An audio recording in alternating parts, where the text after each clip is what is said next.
తెల్లవారితే చక్రవర్తి అయి రాజ్యమునేలే రామయ్య.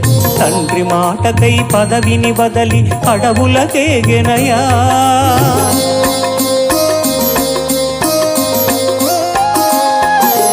మహిళ జనులను కావగ వచ్చిన మహావిష్ణు అవతారమయ. ఆలిని రక్కసుడపహరించితే ఆక్రోశించెనయా. అసురుని త్రుంచి అమ్మను తెచ్చి అగ్ని పరీక్ష విధించెనయా.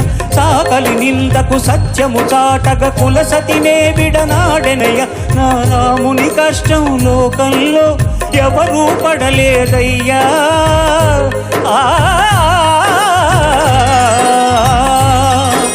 రాముని కష్టం లోకంలో ఎవరూ పడలేదయ్యా. సత్యం ధర్మం త్యాగంలో అతనికి సరిలేరయ్యా. కరుణ